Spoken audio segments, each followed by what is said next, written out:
ஸ்ரீ மக்கா பெரியவா திருவடியில் சரணம். என்னோடய சேனலை தொடர்ந்து ஃபாலோ பண்ணுற அத்தனை பேருக்கும் நன்றி. என்னோடய சேனலில் புது பரிகாரங்கள், சக்தி மிகுந்த ஸ்லோகங்கள் அத்தனையும் கொடுத்துக்கிட்டு இருக்கேன். உங்களுக்கு ரொம்ப உபயோகமாக இருக்கும் நான் நம்புகிறேன்.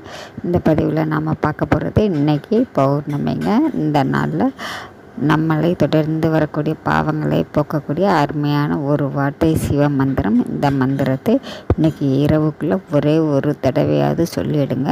இப்படி சொல்லும்பொழுது இந்த நாளில் சொல்லும் பொழுது உங்களுக்கு தொடர்ந்து வரக்கூடிய பாவங்கள் கண்டிப்பாக குறையும். நம்பிக்கையோட ஒரு தடவை சொல்லித்தான் பாருங்கள், கண்டிப்பாங்க நல்ல முன்னேற்றம் தெரியும். அற்புதமான சிவ மந்திரம். இந்த நாளில் உங்கள் வீட்டுக்கு பக்கத்தில் ஏதாவது சிவன் ஆலயம் இருந்தது, அம்மன் ஆலயம் இருந்தது அப்படின்னாக்கா அங்கே போய் நீங்கள் உட்காந்துருந்து மாலை நேரத்தில் தரிசனம் செஞ்சுட்டு வாங்க. ரொம்பவும் சிறப்பு வாய்ந்த இந்த நாளை தவற விடாதீங்க.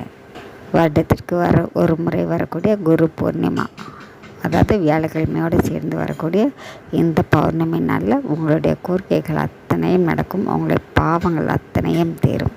சிவனை கெட்டியாக பிடிச்சிக்கோங்க. நாம் அடுத்த பதிவில் பார்க்கலாம்.